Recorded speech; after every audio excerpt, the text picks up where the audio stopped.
Welcome back to the Ancestral Findings podcast.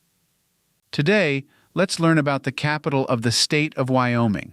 This city was empty for a long time, except for a few small and dedicated Native American tribes. Its geography and climate made it seem unsuitable for settling for most people. The railroad, gold rush, and cattle boom changed all that.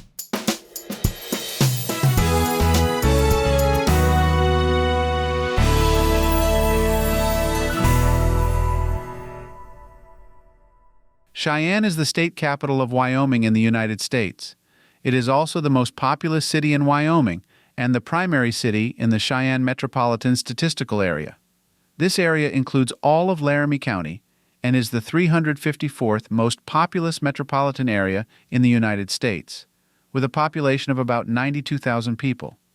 Cheyenne has a population of about 60,000 people and is the northernmost point of the southern Rocky Mountain front, which goes all the way south to Albuquerque, New Mexico. The city sits along the Crow and Dry Creeks. Cheyenne was originally a vast area of flat, mostly unpopulated land. Based on its appearance on North American maps, many people in the eastern part of the United States thought it was a desert that could not be established as a place for humans to live. But humans did, in fact, live there. The primary Native American tribe in the Cheyenne area was the Cheyenne tribe. Other Western tribes traveled often through the area on hunting, fishing, and gathering trips, but the area was dry and arid, and the native populations there were small. Cheyenne did not become a place those of European descent seriously considered as a place to live until the railroad was built there. The word Cheyenne means aliens, or people of foreign language, in the language of the local Sioux Native Americans. The Sioux tribe called the place Dzitsistes, which was pronounced as Cheyenne and spelled as Cheyenne. The name was what the Sioux called the Native American tribes who did not live in the area or in any fixed place, but who roamed the plains to follow the seasonal sources of the food they preferred. Europeans first came to Cheyenne with the intent to stay in July of 1867. They pitched tents and lived rough in the area at first, but they came with a purpose. Their purpose was to work on the westward editions of the Union Pacific Railroad. Because of the geographical and climatic nature of Cheyenne, most of the people who came there to live and work on the railroad moved away when their portion of the railroad was completed. A few stayed, though, and decided to make their little camp into a town. These first tough-minded settlers enjoyed the wide open spaces, plentiful undeveloped land, and the scarcity of neighbors. A few small numbers of people came from the east to join them, largely at the urging of these first settlers, and were usually family and friends of the settlers. Others heard of the land and natural resources in Cheyenne from those going there and decided to join them on their journey to a new, western home. By 1869, Cheyenne was a thriving little town, and home to a variety of interesting residents.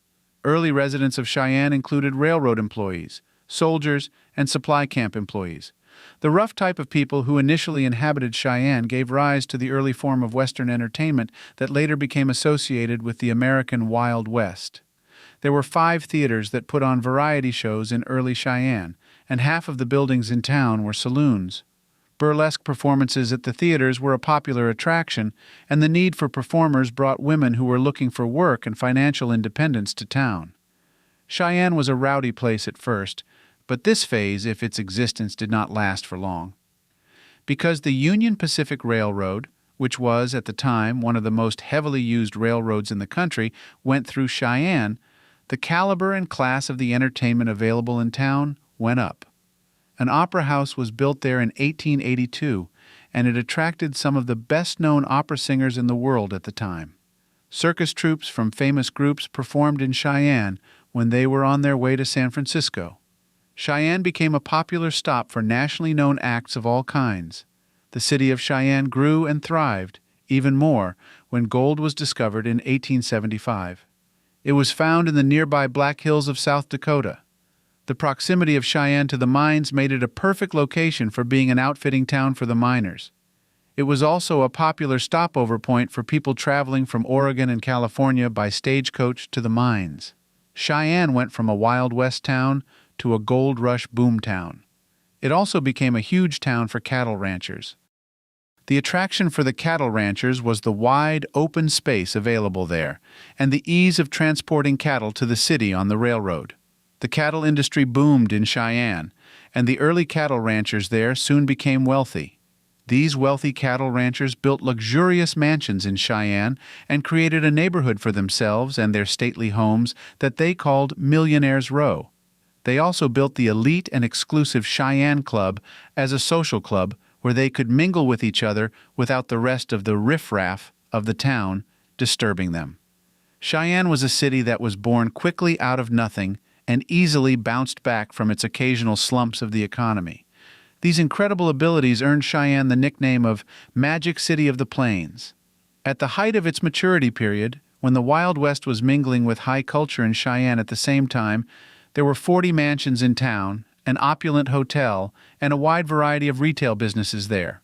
It also attracted visits from such Wild West legends as Buffalo Bill Cody, Wild Bill Hickok, Calamity Jane, Wyatt Earp, and Tom Horn, who was famous for riding shotgun on the Cheyenne Black Hills stagecoach.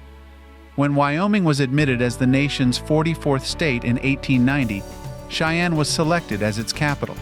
The wealth in Cheyenne had a lot to do with the selection of the city for this prime position in state affairs. The Wyoming State Capitol building was completed the same year Wyoming achieved statehood. It is still the same state house that is in use today, with some improvements to the attractive building that was made in 1917. Thanks for tuning in to the Ancestral Findings podcast. If you want more resources and special goodies, head to ancestralfindings.com. You can snag a free genealogy ebook there, request a complimentary lookup, and even join our weekly historical postcard giveaway. It's a goldmine for all you family history buffs out there. Your support by listening to our podcast truly means the world to us. If you'd like to help in other ways, consider supporting us through Patreon or PayPal. Every contribution goes a long way in bringing you valuable content and keeping our free genealogy lookup service alive. From the Ancestral Findings team, my wife and I, we want to express our gratitude for being a vital part of our family history community since 1995. I wish you a fantastic day, and as always, happy searching.